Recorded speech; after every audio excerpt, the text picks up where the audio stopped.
So are you struggling trying to focus on things? Do you find that you're getting easily distracted? So what I thought I'd do today is explain why the perimenopause and menopause can affect your cognitive abilities and how it can impact on your life, and also what you can do to help yourself. So the main reason is our changing hormones as we approach the menopause, from the perimenopause, especially falling estrogen. We know that that can impact on the way that our brain functions. So we may find that our cognitive performance decreases.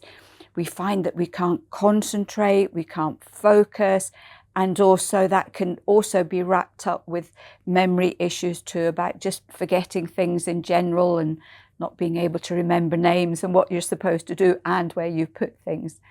You might find too that it's starting to affect your performance at work, because you can't concentrate, you can't do all the things you used to do without even thinking.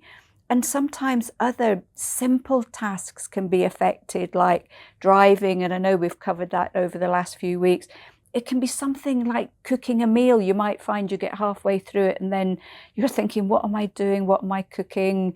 It can be struggling to finish watching the TV. You've been looking forward to watching a program, and then 3/4 of the way through, your mind is just wandering and you're thinking of completely different things. And it can be the same with reading books as well. You may find that you can only read a short amount compared to before, or you might find that when you put the book down, when you pick it up again, you have no idea where you are. You just can't remember where you exactly left off. Other issues as well can affect your concentration, such as fatigue. If you're tired, you really can't concentrate. Poor sleep as well is going to have a really huge effect on how you perform the following day. It can be just basic burnout. You're just so tired and can't do anything at all. And also your mood, if you're getting anxiety, if you're getting stress, if you're getting low mood or mood swings, that is going to affect your ability to concentrate and focus. So what can you do to help yourself? Again, for those of you that have been watching, you can guess what number one is. It's water. You need to stay hydrated. Your brain is at least 73% made up of water.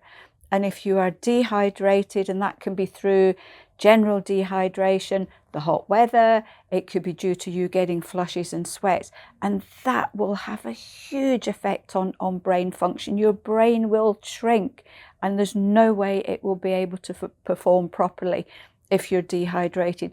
So plenty of water during the day, at least 1.5 liters, and it needs to be plain water. So things like caffeine and fizzy drinks and fruit juices, they won't count. Herb teas, maybe if they're just single plain herb teas, but other than that, it really needs to be just pure plain water. Eat well to feed your brain. Your whole body needs lots of different nutrients at this time. And one of the really important things for brain function is your omega-3 fatty acids. So this is an essential fatty acid that's needed for brain function. So that would be things like your oily fish.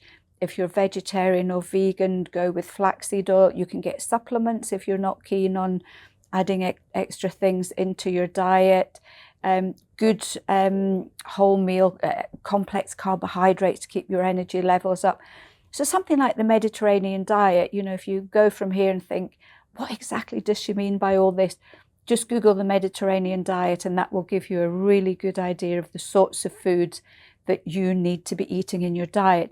And interestingly, a lot of communities around the Mediterranean, there are areas where people are living well into their 90s and over, and they are still as bright as a button, both physically and mentally. So this is a really good diet to look into. Don't skip meals as well. It's really important, because your blood sugar control can go all over the place here, and it only needs to dip a little, and that will have a big effect on your brain function. And I know for me, if I let things go too long, I get really irritable, and that affects my concentration and anything that I want to do. So just make sure that you're eating properly and you're having some kind of healthy snack in between meals just to keep those blood sugars level. Remember to breathe. I don't know, that sounds a really silly one, but one of the things that we do know is that, especially if you're in a state of anxiety and stress, you shallow breathe. You need oxygen to keep your brain going. So it's really important. So if you find that your concentration or your memory is, or your focus is going, just do some very gentle, slow, deep breathing for a few minutes, and often that can just bring everything back online. Focus, when you're trying to focus on something, try and eliminate distractions. I mean, what do we do today? You know, I'm in my office, we've got the radio on, other people are talking, we've got the computer on, the phones are ringing. So you might find that it's not so much that you can't focus, but all these other distractions are just interrupting your train of thought. So try and keep things around you as clear as you possibly can. And stop trying to multitask. You know, I keep saying multitasking should be banned in the menopause, purely because if you're trying to focus on one thing, but you're thinking of what you've got to do next or what you've forgotten to do beforehand, again, it's easy, simple stuff that we are doing that are sometimes sabotaging what we're actually wanting to do. You can look at herbs. There is a herb called ginkgo biloba, and its common name is called the memory tree, because this herb is known to help with focus and concentration. You can look at the herb sage. Now, we all know sage is really good for hot flushes and night sweats, but there's some lovely recent research showing that it can also help with focus and concentration. And where does sage come from? Sage is another word for wise. So I think traditionally it may well have been used to help with memory as well. So you can take sage as a 1-a-day tablet, you can take it as a liquid, and you can also take it as a tea. The other one you can look at is one of the flower essences, concentration essence. The essences are lovely. If you don't know much about them, they just help to support your emotional state. So if you're stressed, anxious, and you're trying to concentrate, a few drops of concentration essence on the tongue can help you to focus just that little bit more. And just remember, if you get to the point where you're really struggling, don't beat yourself up, because that puts added pressure, which makes everything worse. So just take time out for 5 or 10 minutes, have a drink, just, you know, focus on something else, and then come back to the task in hand. And very often that little break will just give you that added energy just to keep going. So I hope you found this one helpful. It seems to be a really common issue for an awful lot of us as we go through the perimenopause and menopause. And as I mentioned before, it can have quite a big impact on everything that we do during the day.